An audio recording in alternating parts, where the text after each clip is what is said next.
Izin terus.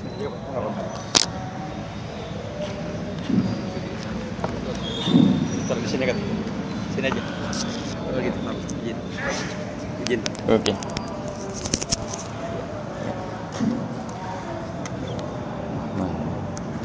Assalamualaikum warahmatullahi wabarakatuh. Bismillahirrahmanirrahim. Alhamdulillahilladzi arsala sayyidana Muhammad sallallahu alaihi wasallam bikamili syariati wa khalisiddin. Allahumma sholli wa sallim wa barik ala sayyidina Muhammad wa ala alihi wa ashabihi ajmain. Amma ba'd.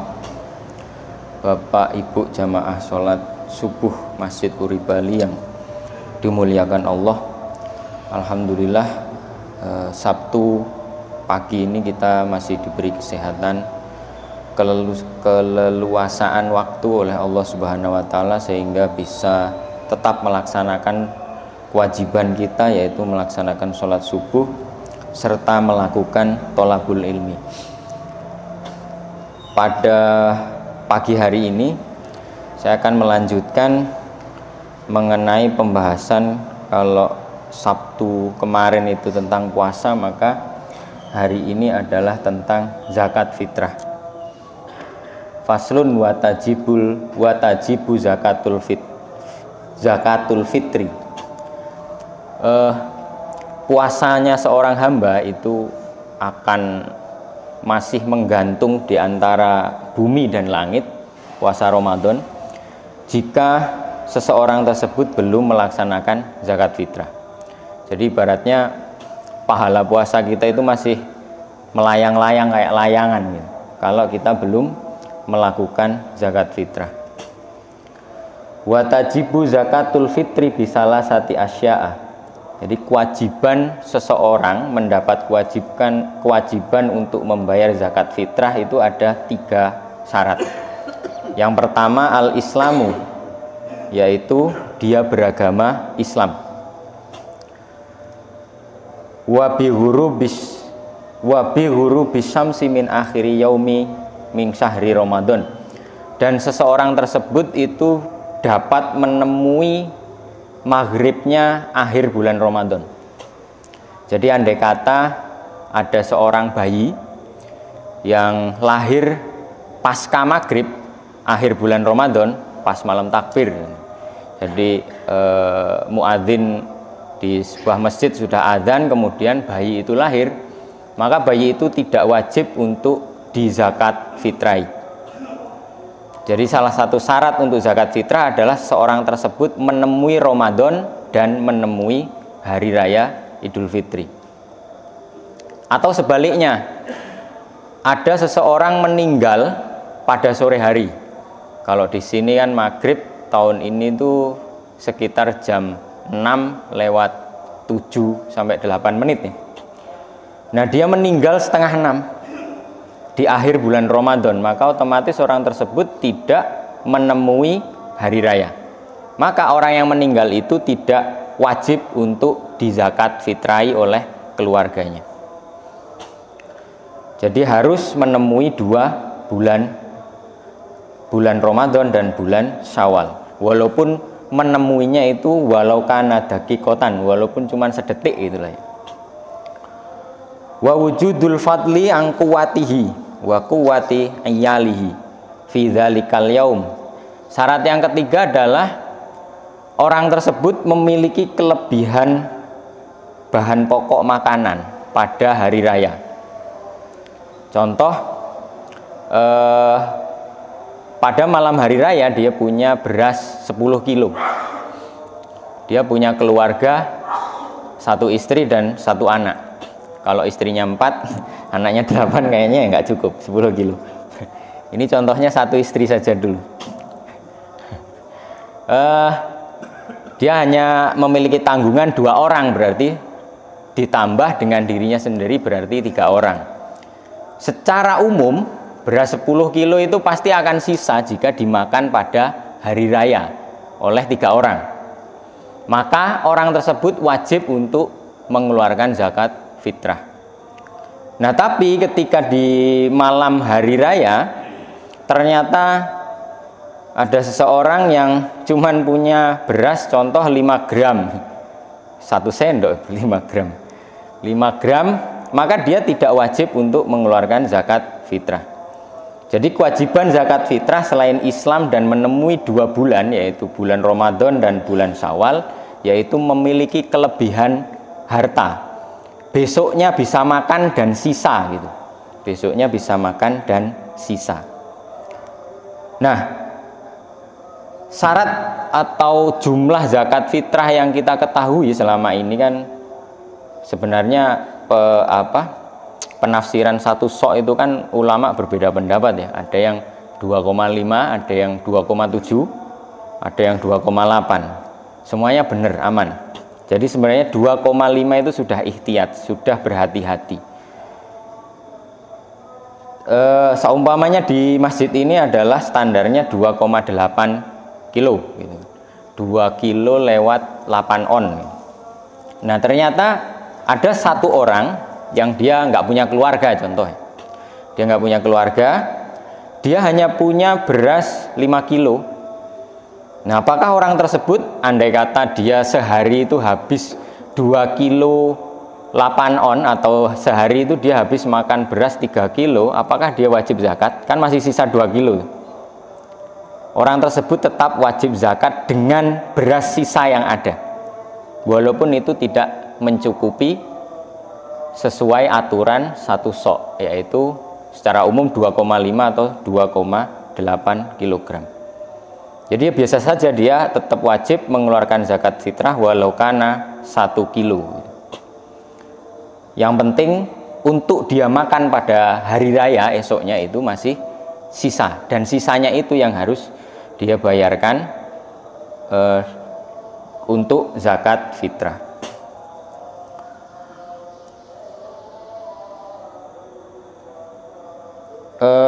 Kemudian di sini wa antal zamuhu nafaqatuhu minal muslimina so'an min quwwati baladi. Jadi sini dijelaskan bahwa satu sok dari atau 2,5-2,8 kg dari bahan pokok makanan sebuah negeri. Kalau di Indonesia kan berarti beras. Nah di dalam teks fikih itu tidak ada yang mengatakan bil fulusi ya, membayar zakat fitrah itu dengan uang. Nah apakah boleh bayar zakat fitrah dengan uang? Contoh 2,8 kilo dikonversi pakai uang berarti berapa ya? Sekarang harga beras berapa? Umpama 15.000 gitu. Kemudian diganti dengan uang 15.000 dan dibayarkan kepada amil, diserahkan kepada amil zakat. Apakah boleh? Sebenarnya boleh. Tapi ulama yang membolehkan zakat fitrah dengan uang itu hanya sedikit. Jadi pendapat zakat fitrah pakai uang itu kurang rojeh itu kurang unggul, kurang populer. Kebenarannya hanya diakui oleh segelintir ulama saja. Sedangkan ulama yang lain mayoritas itu tidak membolehkan zakat fitrah memakai uang. Kalau udah terlanjur ya nggak apa-apa, orang boleh. Ada ulama yang membolehkan. Tapi alangkah baik ketika kita sudah tahu ya kita memakai hukum yang lebih rojeh alias hukum yang lebih unggul, disepakati oleh banyak ulama. Nah, kemudian bagaimana antisipasi ya? Kalau di masyarakat kan mesti, walaupun sudah diumumkan kadang-kadang panitia tidak menerima zakat fitrah dengan uang, tapi biasanya tetap aja ada aja yang datang bawa uang kan gitu, nggak bawa beras kalau di Indonesia. Nah mungkin saran saya itu panitia menyediakan beras untuk dibeli orang yang mungkin nggak dengar tentang pengajian ini ataupun tidak mengetahui bahwa sesungguhnya membayar zakat fitrah dengan uang itu bukanlah pendapat yang unggul gitu, bukan ijma'nya ulama. Nah tapi ketika seorang amil, panitia zakat itu menyediakan beras agar nanti dibeli oleh si muzaki, orang yang mau zakat, itu jangan ditaruh di masjid, transaksinya di pelataran masjid, karena di dalam masjid itu tidak boleh melakukan jual beli. Dan itu haram mutlak di masjid melakukan jual beli. COD di masjid nggak boleh. Ulama sepakat mutlak haram. Kemudian faslun watat fauz zakatu ilal asnafis samaniyah. Zakat itu dibagi ke 8 kelompok. Alladzina zakarahumullahu ta'ala fi kitabil aziz. 8 kelompok ini sudah disebutkan oleh Allah di dalam Al-Qur'an. Fi qoulihi ta'ala innamas shadaqatu lil fuqara'i. Sesungguhnya zakat itu diperuntukkan bagi pertama adalah orang fakir. Orang fakir ini adalah orang yang nggak punya pekerjaan dan dia nggak mampu untuk memenuhi kebutuhannya sendiri. Itu orang fakir, udah nggak punya pekerjaan dan nggak mampu memenuhi kebutuhannya sendiri. Adakah orang nggak punya pekerjaan tapi bisa memenuhi kebutuhan sendiri? Ada, Rafathar contohnya. Lahir aja udah kaya raya dia, jadi tidak tergolong sebagai fakir walaupun dia tidak bekerja tapi kekayaannya sudah melimpah. Jadi fakir itu adalah dia nggak kerja, nggak punya pekerjaan, dan nggak bisa memenuhi kebutuhan hidupnya. Wal masakin, orang miskin yang kedua. Orang miskin adalah orang itu punya pekerjaan, tapi nggak cukup gajinya untuk memenuhi kebutuhan sehari-harinya. Dan ini sepertinya yang banyak di Indonesia ya. Punya pekerjaan, tapi karena UMR-nya kecil mungkin, jadi nggak cukup untuk memenuhi kebutuhannya, maka dia berhak untuk mendapatkan zakat fitrah. Walil amilina alaiha, orang yang ngurusi zakat, panitia zakat ya. Wal muallafati qulubuhum, orang yang baru masuk Islam. Nah, kenapa orang baru masuk Islam kok diberi zakat?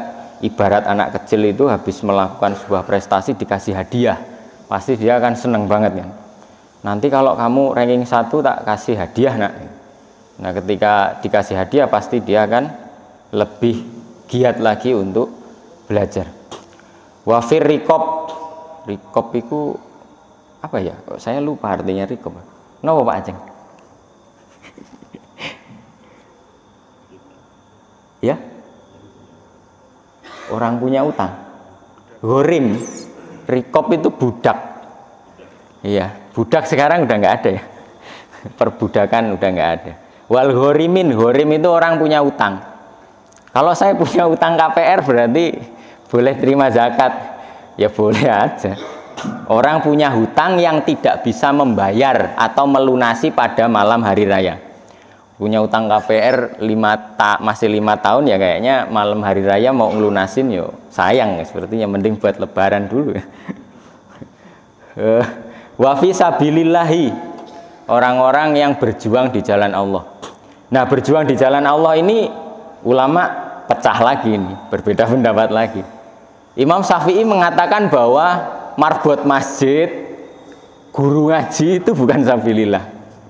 Tapi ulama lain itu mengatakan bahwa marbot masjid, guru ngaji, dan orang-orang yang berjuang dalam agama itu masuk sabilillah.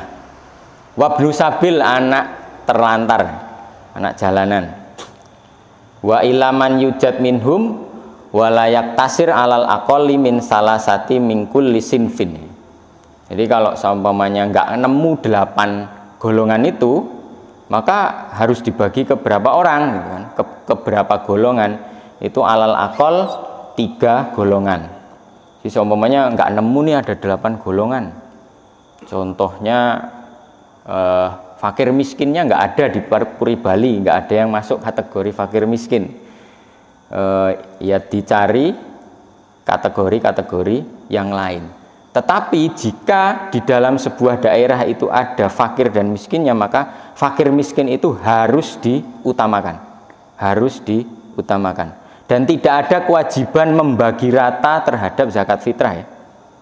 Bahkan zakat fitrah itu dikasih contoh, zakat fitrah itu sebenarnya juga tidak wajib atau tidak harus diberikan kepada amil. Kita punya beras, kita mau membayar zakat, kita bertemu atau ada tetangga yang masuk dalam kategori fakir atau miskin, kita langsung berikan kepada mereka itu sah. Adapun adanya amil itu adalah salah satu tujuannya adalah satu mempermudah, yang kedua agar pentasorufan zakat itu bisa sesuai, sesuai terhadap golongan-golongan yang berhak untuk menerima zakat. Kita sekeluarga ada 20 orang contohnya, karena istrinya 4 contoh. Ada 20 orang, istrinya 4, suaminya 1, berarti 5, anaknya 15, berarti 20 orang. Nah, zakat satu keluarga itu diberikan kepada satu fakir atau satu miskin itu boleh. Boleh banget. Nah, yang nggak boleh, udah bayar zakatnya sendirian 2,8 dibagi ke 2 orang. Baru itu nggak boleh. Kurang. Kalau bahasa Jawanya ngece itu apa ya? Ngejek gitu lah. Ngenyek. Itu bahasa Jawa juga, Pak. Ngenyek. Nah, salah satu yang perlu difahami ya, salah satu tujuan zakat fitrah itu adalah agar orang-orang yang hidup di sekeliling kita atau tetangga-tetangga kita yang mungkin kekurangan pada hari-hari biasa, pada hari raya itu minimal mereka itu nggak pusing mikirin beli beras atau nggak pusing mikirin cari makan. Maka kemudian bagaimana hukumnya menakol zakat? Nakol zakat itu adalah memindah zakat. Contohnya kita punya anaknya sedang pesantren atau kuliah di Jawa atau di luar Depok gitu. Dia nggak pulang hari raya. Nah, apakah sah zakatnya itu kita bayarkan di rumah? Ijma ulama mengatakan tidak sah. Jadi zakat itu dibayar di mana tempat orang tersebut menemui malam hari raya. Contohnya kita punya anak tadi itu, dia di pesantren di Jawa contoh, nggak pulang, maka di malam hari raya ya cukup kita kirimin uang, dia suruh beli beras untuk membayar zakat di tempat dia berlebaran. Tidak kita bayarkan di rumah. Itu ulama ijma, ya ada sih 1-2, dan nama ulamanya nggak terkenal banget yang membolehkan menakol zakat. Ya hanya ada 2 orang. Yang lain itu ijma tidak memperbolehkan orang ada di Jawa Timur, di Surabaya, tapi membayar zakatnya di Depok. Itu ulama mengatakan tidak sah. Ya apa fungsinya dia lebaran di sana kok ngasih zakatnya ke tempat lain kan? Lah lantas bagaimana kalau contohnya di daerah sini kan banyak perantau ya, kalau lebaran pada mudik gitu. Ternyata sudah membayar zakat karena saking rajinnya itu membayar zakat dari puasa 1 Ramadan. Itu sudah menyerahkan zakat ke amil zakat Masjid Puri Bali contohnya. Nah kan nanti saya lebarannya di kampung gitu. Ya kalau udah terlanjur ya nggak masalah gitu. Cuman sebenarnya waktu terbaik untuk melakukan zakat fitrah itu adalah pada malam hari raya. Karena satu tujuannya tadi itu adalah orang-orang fakir dan miskin, orang-orang kekurangan itu agar pada hari raya itu bisa ikut merasakan kebahagiaan, minimal nggak stres lah. Untuk makan itu nggak perlu mikir dulu, ini harus nyari makan di mana. Maka kalau seumpamanya dibayarkan di awal Ramadan, kemudian langsung ditasarufkan pada hari itu, ya esensi dari tujuan zakatnya berkurang. Tapi ya tetap boleh saja, jawas, hukumnya jawas, boleh. Tapi al-afdolu ya malam hari raya. Dan amil itu afdolnya kapan bagikannya? Habis subuh pada hari raya sampai sebelum khotib naik ke mimbar untuk melakukan khutbah Idul Fitri. Tapi nggak mungkin cukup sepertinya waktunya jika amil harus membagikan habis subuh sampai waktu deadline-nya adalah khotib naik ke mimbar. Itu perkara zakat. Jadi yang perlu diingat adalah kalau bisa zakat dengan uang enggak dulu deh gitu. Atau dikurangi, atau kita sudah tahu hukumnya bahwa ijma ulama itu tidak memperbolehkan zakat fitrah dengan uang.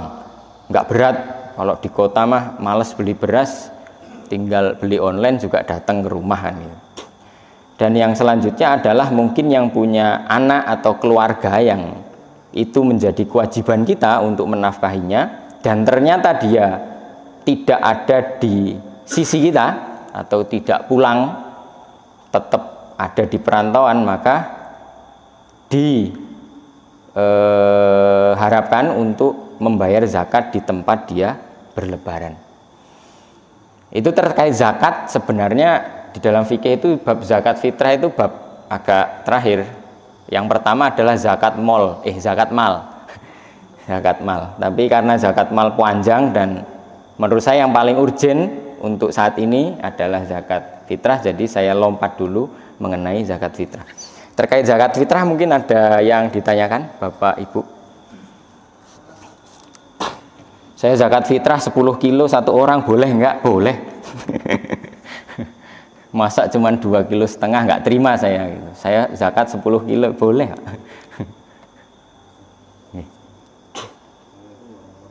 Waalaikumsalam warahmatullahi wabarakatuh.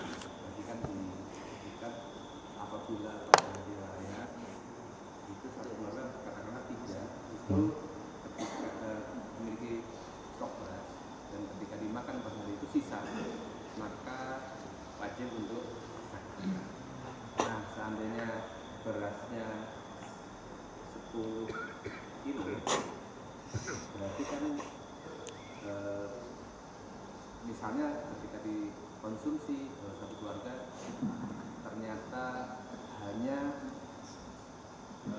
sisa misalnya sisa 5 kilo, berarti kan itu hanya bisa dipakai untuk zakat 2 orang.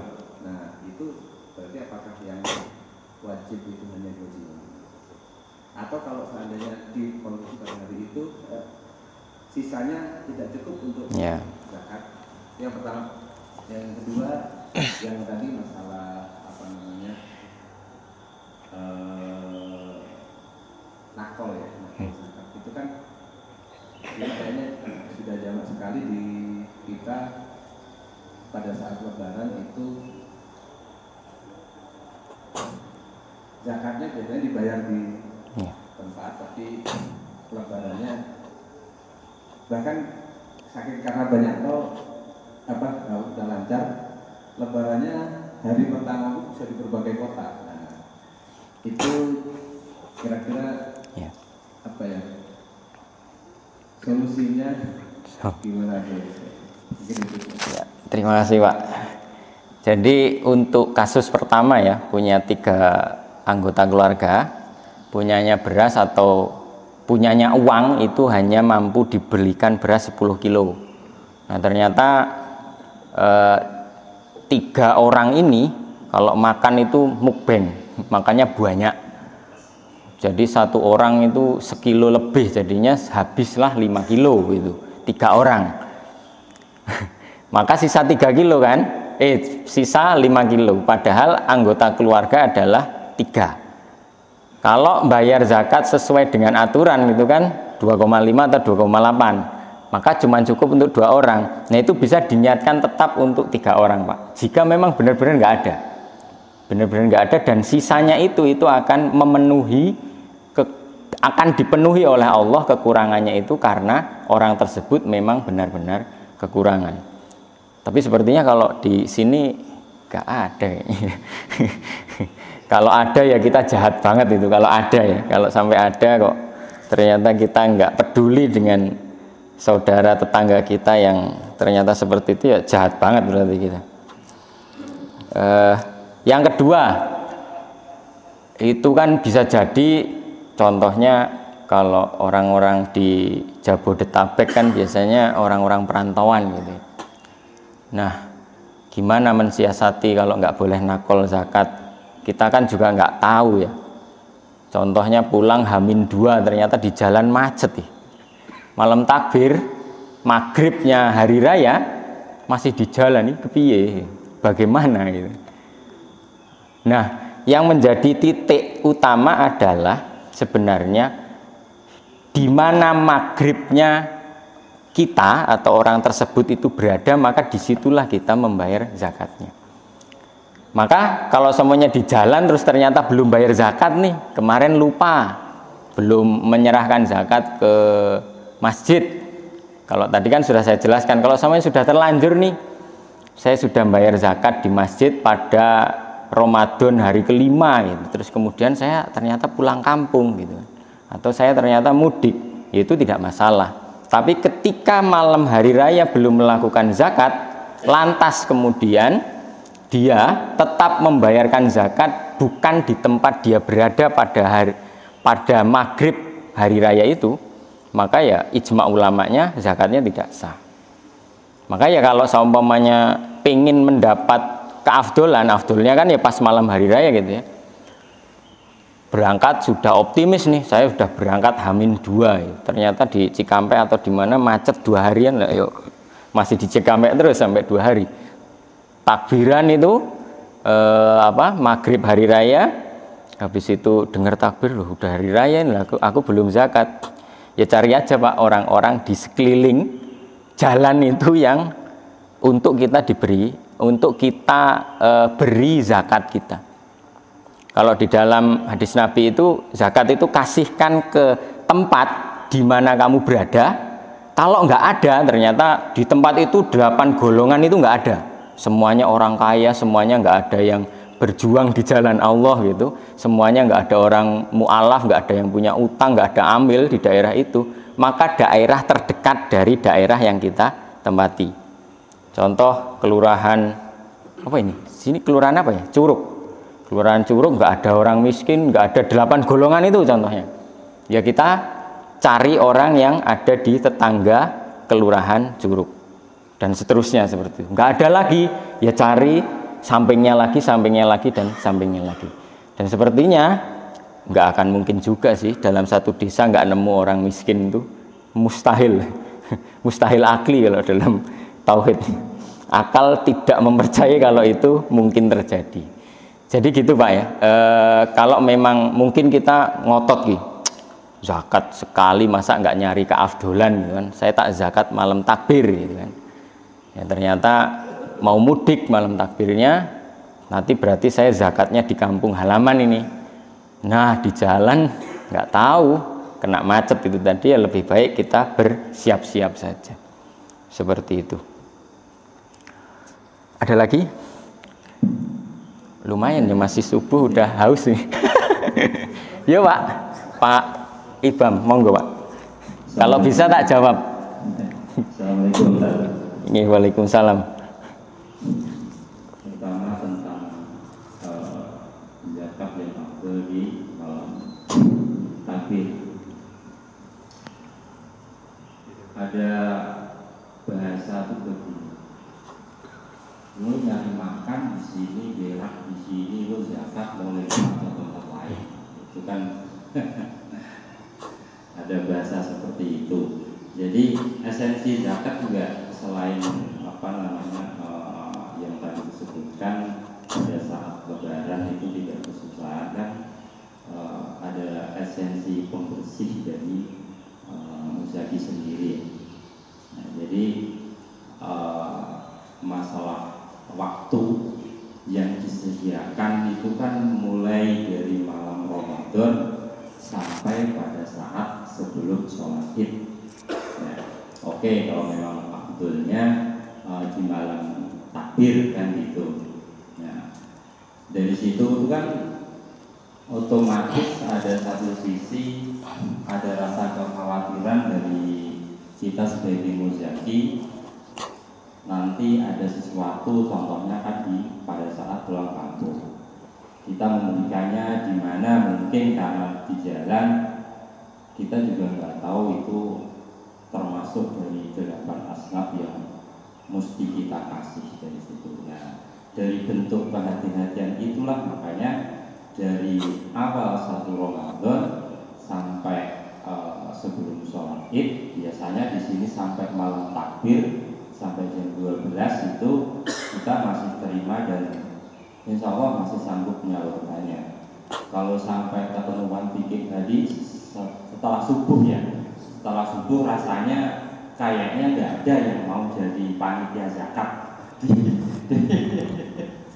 Gitu tak? Itu. Yang kedua mengenai nakol zakat ya, yang anak mungkin di sana, anak di sini, itu kan ibaratnya biar gimana pun kan itu jadi tanggung jawab kita ya. Karena ada niat zakat juga yang untuk keluarga yang menjadi tanggungan kita. Bahkan kita sebagai panitia zakat setelah itu mendoakan ajrul qadha bima aqaita dan seterusnya, itu kan esensinya pembersih dan selain aspek sosial untuk kita berbagi dengan tetangga, dengan lingkungan. Yang kedua tentang beras pakai uang atau pakai beras. Di dalam ketentuan MUI dan Basnas itu kan sudah menetapkan kalau zakat beras 2,5 kilogram atau 3,5 liter atau uang senilai 45.000 untuk tahun ini. Dari situ kan sebenarnya kalau ngomong afdol ya mungkin semuanya dari afdol kan, biar bagaimanapun fikih itu kan bergulir sesuai dengan perkembangan masyarakat, dengan perkembangan situasi teknologi sekalipun ya. Bahkan sekarang udah fatwa yang zakat mal, zakat fitrah segala macam itu via transfer pun sudah bisa, dan ulama juga membolehkan itu dan itu. Jadi dalam hal ini mungkin biasanya sih kalau ditanya seperti itu tuh saya lebih menekankan niatnya dulu itu di benar-benar diperbaiki lillahi ta'ala, bukan karena ikut-ikutan karena udah jadi iya benar kewajiban, oh ini zakat, jadi esensinya tuh belum benar-benar paham sampai ke dalam gitu. Selanjutnya lagi panitia yang menyediakan beras, mempersiapkan beras karena zakatnya uang. Transaksi di dalam masjid jelas haram kan gitu ya. Nyiapkan beras tempatnya jangan di masjid, misalkan di pelataran atau di tempat lain.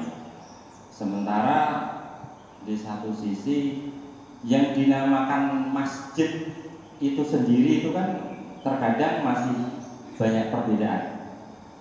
Ini pelataran itu masuk masjid apa enggak, selasar itu masuk masjid apa enggak, apa masjid itu yang utama ini yang kita untuk fokus untuk sholat ini atau nah itu kan mesti jelas juga gitu loh. Jadi semuanya juga semua serba fleksibel, oke juga fleksibel,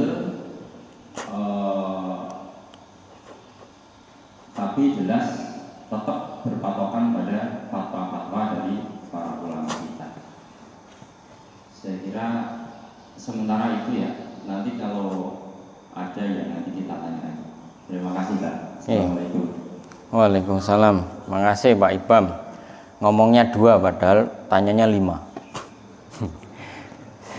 Yang paling belum saya lupa perkara masjid. Masjid itu mana yang diikrarkan sebagai masjid, Pak? Jadi kalau seumpamanya waktu pembangunan masjid ini yang diikrarkan masjid adalah hanya sampai tempat naruh Al-Qur'an itu, ya sampingnya itu bukan masjid. Teras ini bukan masjid. Jadi masjid adalah tergantung mana yang diikrarkan pertama kali ketika masjid itu diresmikan. Nah, kalau seumpamanya seluruh halaman yang dimiliki masjid adalah masjid, mampus Pak. Motor gak oleh mlebu Pak. Sandalnya Bapak Ibu itu harus di jalan semua itu. Karena diikrarkan semuanya masjid. Maka masjid adalah mana yang diikrarkan. Jadi seumpamanya masjid Puri Bali kan saya nggak tahu ini yang diikrarkan masjid yang mana. Seumpama yang diikrarkan masjid adalah mulai batas dari sampai naruh Al-Quran sampai soft yang belakang ibu-ibu itu, tangga itu sudah bukan masjid, bukan diikrarkan masjid. Ya orang-orang yang masuk di situ, contoh ketika Jumatan kan biasanya agak membludak ya jamaahnya. Maka ketika dia hanya masuk di terasnya itu, dia tidak mendapat kesunahan melakukan tahiyatul masjid. Tapi kalau dia masuk ke sini baru dia dapat kesunahan melakukan tahiyatul masjid. Atau yang diikrarkan cuma lantai 1, lantai 2-nya enggak. Jadi mana yang diikrarkan masjid itu, Pak? Jadi kalau seumpamanya yang diikrarkan semua, ternyata semua ini sampai halaman-halaman, selama ini kita berdosa berarti masukin motor, nyembelih hewan kurban di situ. Dan terkadang juga ngomongin mau nikah lagi di sana, di luar. Nah, selanjutnya terkait uang. Saya tidak mengatakan bahwa uang itu tidak sah ya. Tetapi al-afdolu ijma ulama itu banyak yang bersepakat bahwa jangan pakai uang, tapi pakai barang bahan pokok makanan pada sebuah negara. Tapi andai kata tetap ngeyel gitu, contohnya ngeyel, biasalah jamaah kan ada yang nggak semua satu pikiran ya. Udah zaman modern ada kris, ngapa nggak pakai kris gitu. Terus akhirnya tetap gitu, dan panitia nggak mau nganu, ya bisa-bisa saja tetap pakai ulama yang membolehkan. Namun zakat itu setahun sepisan sekali, zakat fitrah itu. Kenapa kita nggak mengusahakan untuk mencari keutamaan itu? Lantas selanjutnya adalah nakol zakat tadi Pak ya. Anak di pesantren nggak pulang, padahal dia adalah tanggung jawab kita untuk menafkahi. Lah kok kita nggak bayarin aja di rumah? Jadi bukan berarti ketika dia melakukan zakat membayar sendiri terus lantas kemudian dia terlepas dari hak tanggung jawab kita, tidak Pak. Jadi ijma'nya ulama memang tidak memperbolehkan nakol. Jadi kalau semuanya anaknya ada di pesantren nggak pulang, ya cukup kita kirim uang kepada anak kita, tuku beras zakat atau sendiri di sana. Untuk perkara doa, tarasa ya doa dari penerima zakat itu kan sunnah. Dan sebenarnya yang dianjurkan untuk berdoa ketika menerima zakat adalah si penerima zakat. Jadi contohnya saya langsung memberikan zakat kepada si fulan. Nah, fulan itu punya kesunahan untuk mendoakan saya. Allahumma a'toita dan seterusnya tadi itu yang dibaca oleh Pak Ibam. Jadi bukan sebuah alasan terkait dia adalah tanggung jawab saya. Terus kenapa nggak saya bayarkan di sini? Al-afdolu ulama ijma bahwa nakol nggak boleh, maka bisa kita siasati, kirim uang, dia suruh beli beras sendiri. Tapi kalau males ribet gitu, terus kemudian bayar kita bayarkan di rumah, ya tetap ada ulama yang mengesahkan. Cuman kan kecil gitu, kecil. Nah kita milih presiden aja yang dimenangin yang konsensusnya banyak gitu kan, konsensusnya banyak. Mungkin itu Pak yang bisa saya jabarkan. Tambah. Jadi nambah mana? Selama ini kan karena kebetulan saya selalu ngurusin zakat, jadi mesti selama ini kan gitu.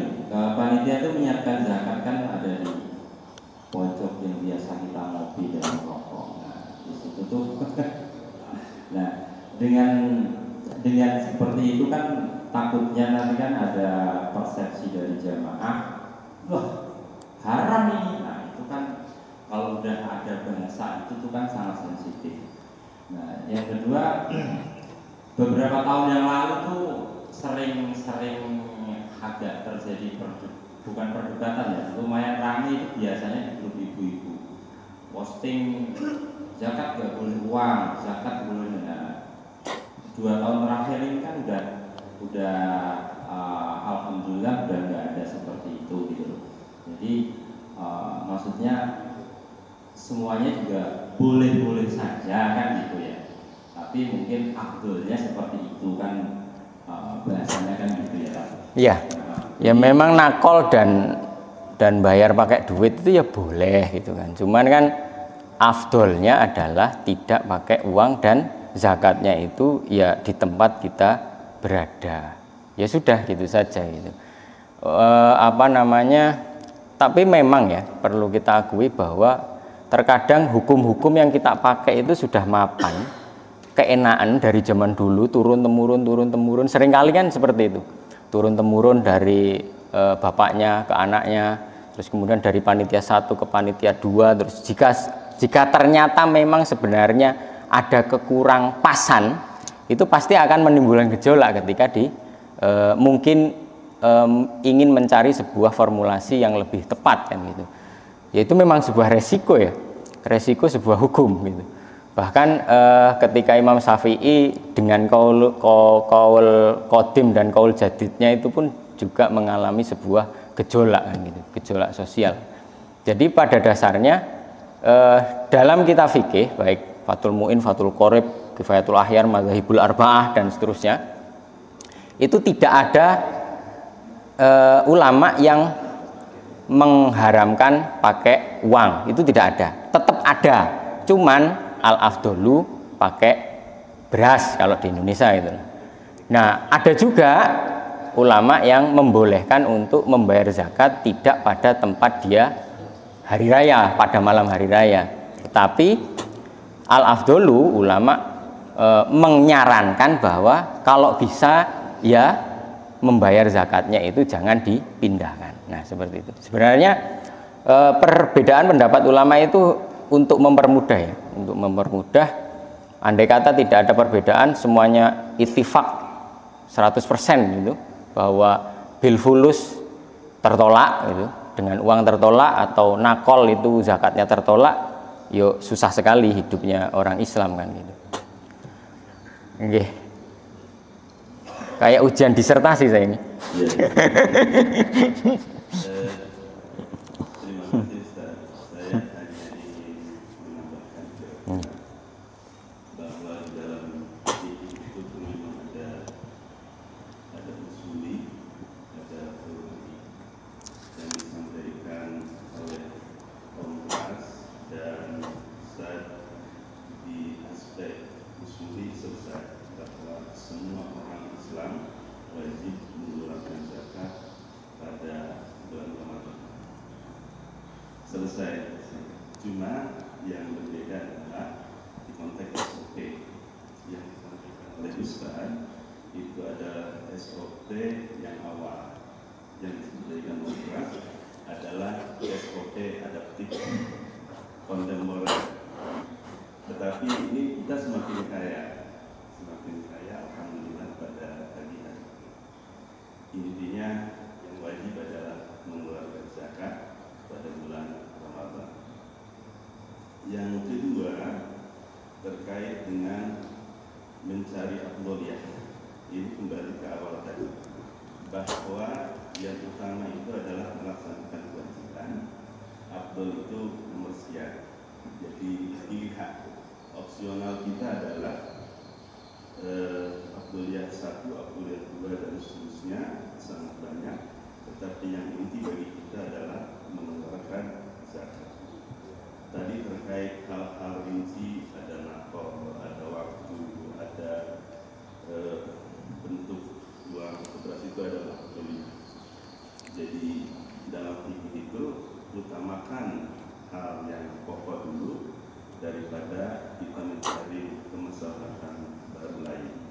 Dan yang ketiga ini terkait DKF, mumpung kumpul di bulan Ramadan. Jadi awal-awal pembangunan masjid kita sudah mendiskusikan ini. Ini ada pelaku-pelaku historisnya. Di sebelah saya ada Pak Condor, di sebelah kiri saya ada Pak Syena ikut musyawarah. Kemudian ada Ustaz Rahman, ada Ustaz Barkah, Ketua DKM ketika itu, dan ada Ustaz Ucap. Mohon maaf bapak-bapak yang tidak tersebut, saya lupa mungkin. Intinya adalah seperti diungkapkan oleh Ustaz Mukarram tadi, mana yang diikrarkan sebagai masjid, dan keputusan mana masjid, area masjid, mana bukan itu ada pada DKM, artinya yang diberi otoritas. Ketika itu DKM bersepakat. Kita bayangkan suasana batin berdebat, begitu ya, bahwa mana yang harus masjid, mana yang enggak. Masyarakat kita ini kan luas, banyak ya. Ini kalau hadir semua iktikaf itu yang di luar nggak kebagian masjid, begitu. Oleh karena itu asumsinya adalah ini di tengah ini masjid. Jadi kalau iktikaf kita di sini bisa. Tetapi di Selasar itu juga ditetapkan sebagai masjid. Jadi kita bisa iktikaf di sana. Kemudian di belakang akses disabilitas dan ada akses ini, itu yang dianggap sebagai sarana prasarana masjid.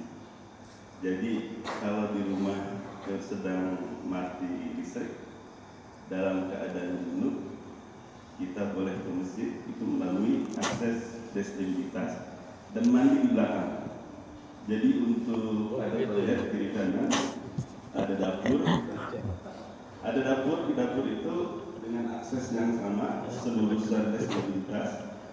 Dulu itu ibu-ibu yang sedang datang bulan ingin ikut ngaji, posisinya tidak duduk di masjid, tapi duduk di masjid. Oleh karena itu setting ke depan, di situ kayak ruang tamu.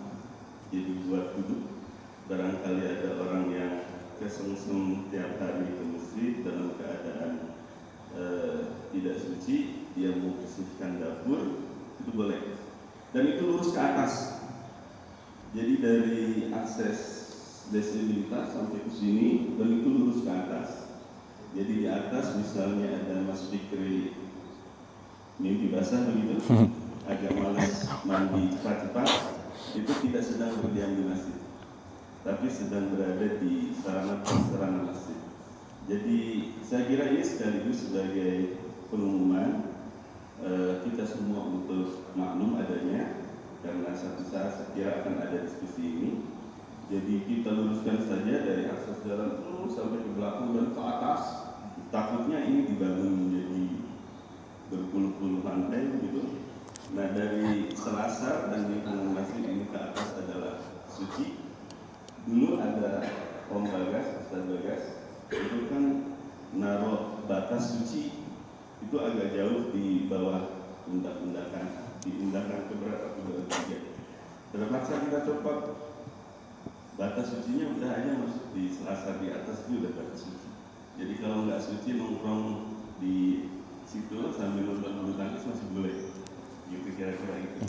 Jadi ini sempat diskusi kita semua, ibu dan bapak sekalian, agar kita memang mampu menghargai etika masjid dengan sebaik-baiknya.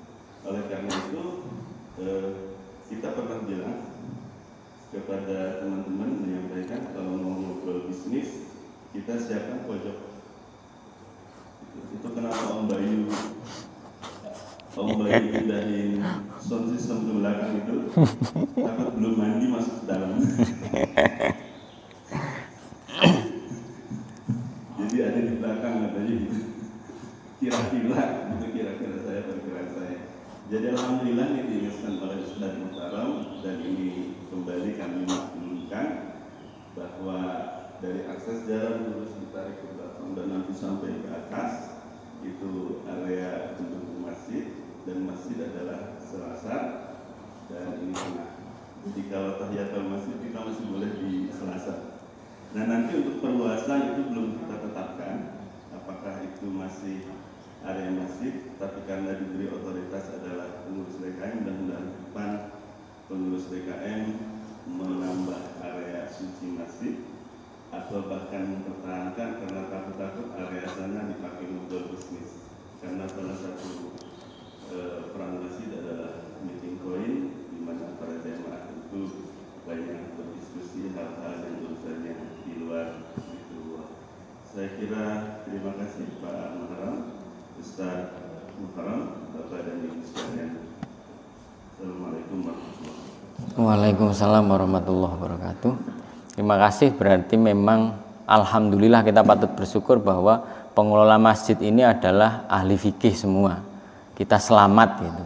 Jadi tidak menentukan batasan masjid itu dengan pertimbangan-pertimbangan yang sangat luar biasa, bahkan sampai mempertimbangkan kalau Mas Fikri nanti mimpi basah bagaimana, itu keren banget Pak. Jarang masjid yang sampai terfikir sampai segitu, atau bahkan ibu-ibu kalau sedang datang bulan pengen ikut, mungkin ada kajian dia pengen ikut ngaji, dan kalau semuanya masjid pasti beliau-beliau itu harus pada lesehan di paving luar itu, di konblok luar itu. Ini menunjukkan bahwa kita patut bersyukur bahwa Masjid Baru Puri Bali berada di tangan beliau-beliau para ahli fikih yang tepat. Dan selanjutnya mungkin terakhir ya, closing statement. Udah siang dari saya bahwa sebenarnya fikih itu memuat beberapa hal. Satu, usul itu adalah perkara wajib utama. Usul itu adalah seperti syahadat, sholat, zakat, puasa, haji. Itu usul. Nah, adapun cabang-cabangnya seperti yang sudah dijelaskan oleh Ustadz Aceng, itu adalah furu'. Nah, biasanya yang menjadi perdebatan adalah perkara furu'nya. Nah, karena kita sudah berani mengkaji kitab Fathul Qorib dalam fikih, dan otomatis akan terbaca gitu kan, masalah-masalah cabang dari sebuah agenda utama agama. Kayak dalam sholat kan ada perbedaan pendapat, yang mengatakan bismillah wajib dan tidak wajib gitu. Ada yang mengatakan haji A, B, C, D. Itu sudah masalah furu'iyah. Namun semua ulama ijma sepakat bahwa khususnya yang kita bahas hari ini adalah zakat itu wajib dilakukan oleh semua manusia yang punya kelebihan pada hari raya. Adapun cara pembayarannya itu fleksibel.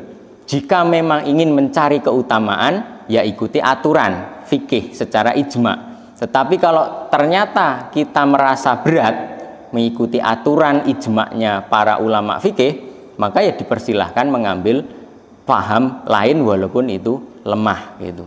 Cuman sebenarnya dalam konteks keberagamaan sih sebenarnya alangkah baiknya memang kita terus berusaha atau memaksa diri untuk mencari atau mengamalkan hukum-hukum yang memang itu dikatakan afdol oleh ijma ulama selama kita mampu gitu. Kalau semuanya nggak mampu, orang sholat kalau nggak mampu udah cengep-cengep aja juga nggak wajib sholat kan gitu ya, walaupun masih wajib juga sih. Puasa contohnya ya, puasa wajib, bisa juga boleh nggak berpuasa kan, seperti itu.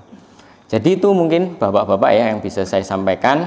Hal ini mudah-mudahan memperkaya hazanah keilmuan kita, dan apabila nanti di suatu saat kita mungkin menemui sebuah perdebatan terkait mungkin takaran, mungkin pemindahan zakat, dan mungkin pembayaran zakat dengan uang dan lain sebagainya, minimal kita pernah mengaji, kita pernah belajar, dan kita tahu dasarnya bahwa ya sebenarnya semuanya benar.